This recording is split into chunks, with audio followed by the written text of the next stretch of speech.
प्यारे सज्जनों, सभी धार्मिक धर्म ग्रंथों में गुरु की महिमा भगवान से बढ़कर बताई गई है।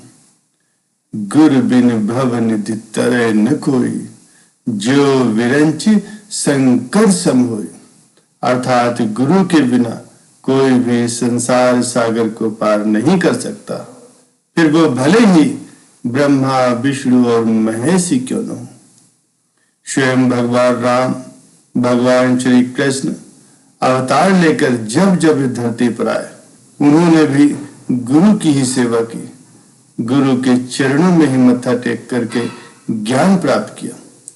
वो तो साक्षात परमात्मा थे, फिर भी उन्होंने मनुष्य रूप लेकर संसार को समझाने की मकसद से स्वयं भी गुरुओं की सेवा की।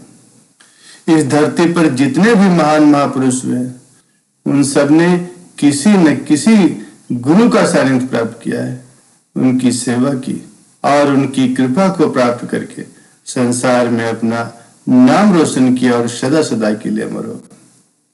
ईश कृपा बिन गुरु नहीं, गुरु बिना नहीं ज्ञान, ज्ञान बिना नहीं आत्मा, गावहीं वेद पुराण।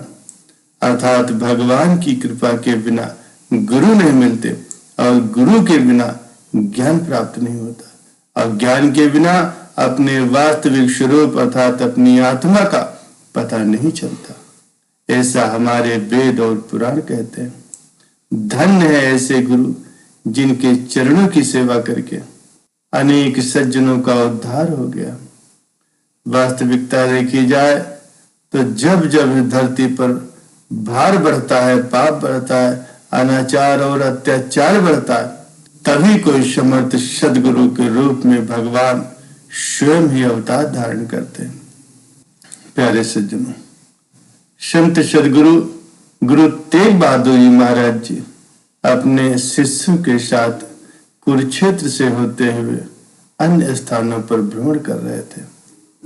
भ्रमण करते हुए वे बड़ा मानवपुर गांव पहुंचे।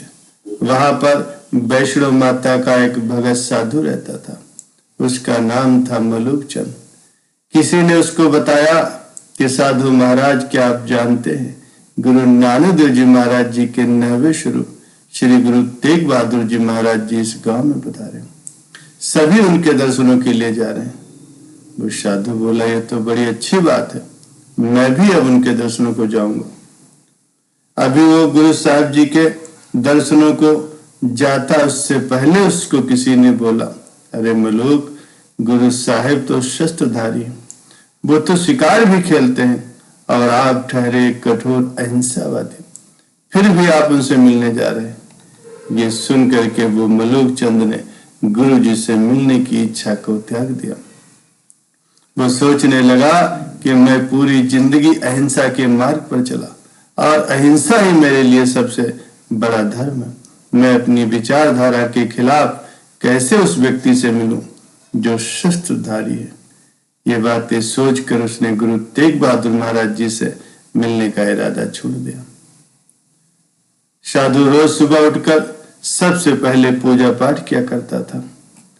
अगली सुबह उसने पूजा की थाली सजाई, परंतु जैसे ही उसने अपने इष्ट देव को भोग लगाने के लिए थाली के ऊपर से कपड़ा हटाया, उस थाली में उसे मांस नजर आया।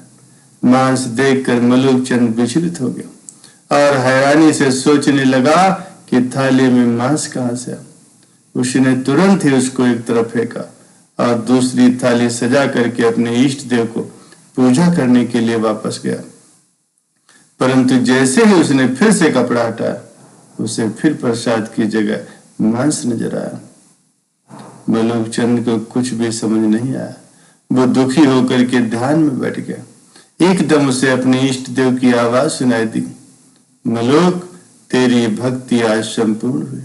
क्या तुम नहीं जानते कि जितने भी अवतारी पुरुष हुए हैं वो सब शस्त्रधारी थे और मानव उद्धार के लिए अपनी लीलाओं से दुष्टों के अंत के लिए शस्त्रों का प्रयोग करते थे। ये बात सुनकर के मलूक चंद ने क्षमा मांगी और गुरुदेव के दर्शन करके उसने उनसे नाम दीक्षा प्राप्त किया, उनको अपना गुरु बनाया और उनसे आशीर्वाद प्राप्त करके अपना कल्याण किया।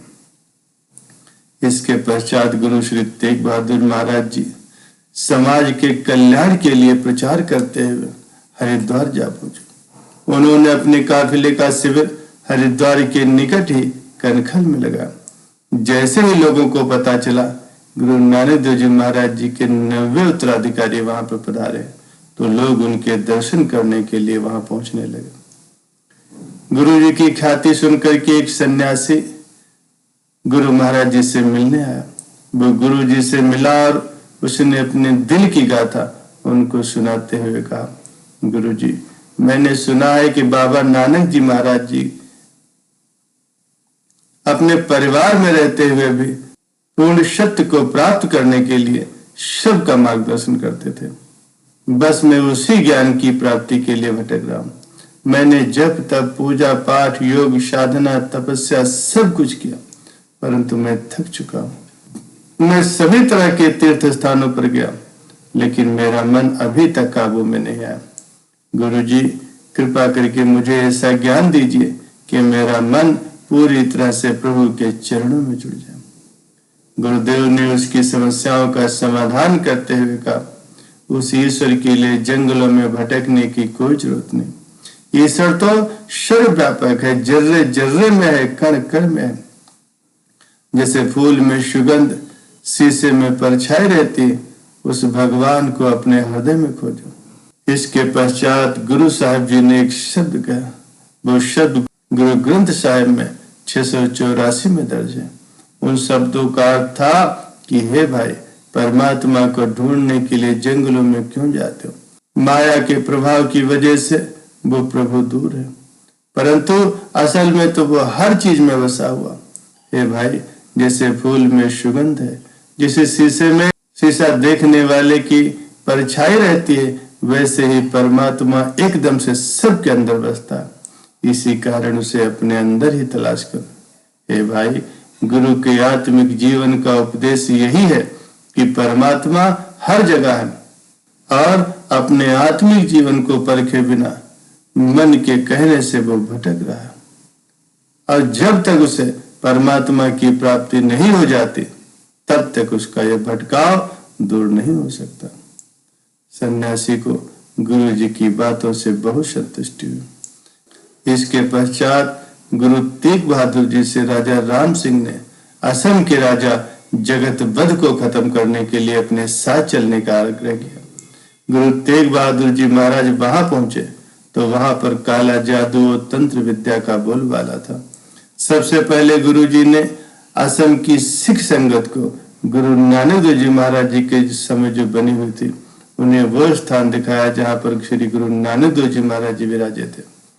जब राजा जगत वध सिंह को पता चला कि एक सिद्ध पुरुष जो श्री गुरु नानक देव जी महाराज जी के 90 उत्तराधिकारी हैं, राजा राम सिंह के साथ पहुंचे, तो उन्होंने सिद्ध पुरुष का मुकाबला करने के लिए तंत्र मंत्र के द्वारा एक जादूगरनी को भेजा। जादूगरनी ने ध्यान में मगन श्री गुरु तेग बहादुर जी महाराज जी के ऊपर एक बहुत बड़ी पत्थर की शिला को मिसाइल के तरीके से फेंका, परंतु वो पत्थर की शिला गुरु साहब का कुछ न बिगाड़ सकी। इसके पश्चात उसने गुरु साहब के ऊपर एक बहुत बड़े पीपल के पेड़ को उखाड़ करके फेंका, लेकिन गुरु जी ने उस पेड़ को हवा में ही रोक दिया। जब जादूगरनी के दोनों वार असफल हो गए तो उसे समझ में आया कि श्री गुरु तेग बहादुर जी महाराज जी एक बहुत बड़े सिद्ध पुरुष है। जादूगरनी ने अपने द्वारा किए गए कर्मों से गुरु जी से क्षमा मांगी। गुरु जी ने दोनों राजाओं को शांति के साथ समझौता करने के लिए कहा। जिस स्थान की वो घटना है वो आज गुरुद्वारा श्री गुरु तेग बहादुर साहिब जी के नाम से विख्यात है। यह स्थान असम के जिला धुबरी में, और जिस स्थान पर गुरु नानक देव जी महाराज जी बैठे थे उस स्थान को धड़ा साहब कहते हैं। वो पत्थर की शिला जो गुरु जी के ऊपर जादूगरनी ने फेंकी थी वो आज भी वहीं धसी हुई है, और जिस स्थान पर श्री गुरु तेग बहादुर महाराज जी ने ध्यान किया था उस स्थान पर वो पेड़ लगा हुआ जिसे गुरु जी पर उस जादूगरनी ने फेंका था। अरे सज्जनों, अब बहुत से लोग ये भी कहेंगे गुरु साहब में इतनी शक्ति थी तो उन्होंने हंसते हंसते मुगलों का अत्याचार क्यों सहन किया। अब आप चाहे किसी को संत कहें या अवतारी कहें, इनका इस धरती पर आना और धरती से जाना पहले से ही तय होता, और वो इस बात को पहले से ही जानते थे कि अब वो घड़ी आ गई है जब उन्होंने शरीर रूपी चोले को छोड़ना है।